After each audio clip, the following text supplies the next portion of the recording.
Let's start setting up the IK controls for the back foot. Go to the Setup tab, and under the Add block there's a pull-down menu. Highlight Null. We're going to add a null to the scene called dog_IK foot R for the right side. Click on the plus button to add that to the scene. It shows up at the top of the list.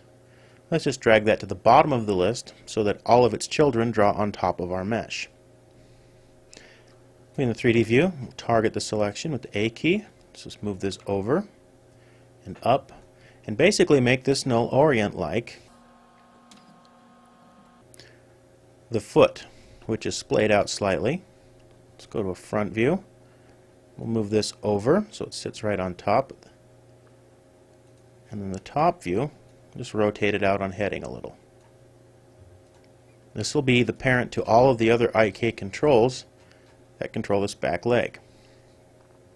Let's just pick any bone here. We'll just start with the ankle. Tap the plus key to add a bone to the list. We'll drag that on top of IK foot right. We can even go to the rest tab, zero out the Z translate, and we'll pitch this up and adjust the length till it reaches the end of the ankle. Call this bone Control Ankle R. Go to a front view, make sure that it's lined up with the ankle. It's pretty close.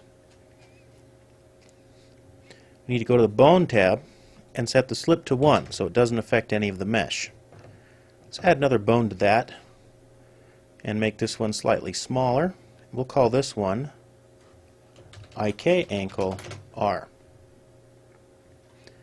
Make sure to set the slip to 1 on this one as well. This is just a control bone. It's not supposed to influence any of the mesh or deform the mesh. Now we can shut off any unneeded axes in this control. We only need to use pitch because this is going to pull the ankle down or push it up. So click to the Rest tab and we'll just right click on the colors to the left until just pitch is showing, and shut off move while we're at it. Now it seems a bit jumbled here. We'll make this make more sense in just a second. Now this leg is actually 2 IK chains put together. Because it has several joints that have to interact with each other. We have a tiny joint here on the ankle, goes up to the main ankle over to the knee. We want the animator to be able to control the relationship of these angles between each other. If we just did a straight IK chain, these angles would be divided evenly amongst all joints. It'll make more sense when we start doing it. So go into the Command tab. We're going to add this constraint as a command. It makes it easier to mirror across. Let's go to the Variables tab. We'll create a new variable. This variable will be called dog, because it belongs to this character, underscore IK align ankle R for right. Click to the Expressions tab, and there's a long pull-down menu here that has all of the expressions you can call inside Messiah. You can add more expressions to this if you know how to compile with their API or write scripts. We're going to look for one called IK2D. That's their IK chain. Now go down here, there's several arguments inside this chain. We'll middle mouse click on the thigh. That will be the root, which is the top field. We'll go down, click down on the ankle. That will be the end. And then click on our tiny bone, the IK ankle R, and that will be our target. One turns the expression on and the other one aligns it. Right click on this pull down menu to add that to the expression. You can see it snap immediately. If we middle mouse click on the foot and move it around, see that it controls the leg. You can also see that because we added many joints to the leg, it's sharing and dividing the angle for the IK solver between all of the joints.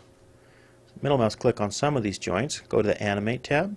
Under the Inverse Kinematics tab, I want to set the pitch stiffness to 1, which makes it look like it's excluded from the IK calculation. So now it operates exactly the same. You can see where our control comes in. We can move the control back and forth. Now the second IK chain goes from the ankle down to the foot to control this joint. Let's go back into Command. We're going to go to the Variables tab. create a new variable, call this one dog_IKLeg foot R. And we'll start down at the base. The ankle is now the root, and the foot is the end, and the IK foot is the goal. One to align it, one to turn it on. Right click on the pull down menu to add that to the expression. So now when we move the foot around, the ankle follows. We can grab our control and pitch the ankle up and down to control the angle relationship between all three joints. You can see that the tiny knuckle joint between the ankle and the foot stay the same. The middle mouse click on that and go to the Animate tab. We can change the direction that the IK is calculating. In this case it wants to pitch this way, but it can't because it's locked. So we change the direction to negative, and now we have the ability to move this back and forth. Now the second control, besides the control ankle, this IK ankle, if we move along Z, controls the tiny increments in angles between the main joints and that tiny knuckle. One last command that we have to apply. Let's go to the Variables tab, create a new variable. We'll call this one dog_align foot R. It's just a regular align, it just makes it orient like the null. Let's go to the expressions. Under this pull down menu, look for one called align. Just middle mouse click on the foot bone. The foot bone will align to our null. In the second argument, 1 is the switch to turn it on. So right click on the align pull down to add that to the expression. So now when we move our foot around and we pull it a little too far, you can see the joints moving back, all of the joints twitching. We can pitch the ankle up and down. If we middle mouse click and highlight our IK ankle, we can change the relationship between the smaller knuckle and the whole leg. Go back into Animate. Let's go to the motion block and reset the keyframes for our controls here. And while we're at it, let's highlight thigh 1R, hold down the control key and highlight the whole chain down to the base. We're just going to hide that, change all their draw modes to N, and we'll red lock those. So close down the leg R, so all we have are our two controls and the null. Go to File. We're going to save this scene as DogSetupE.fxs.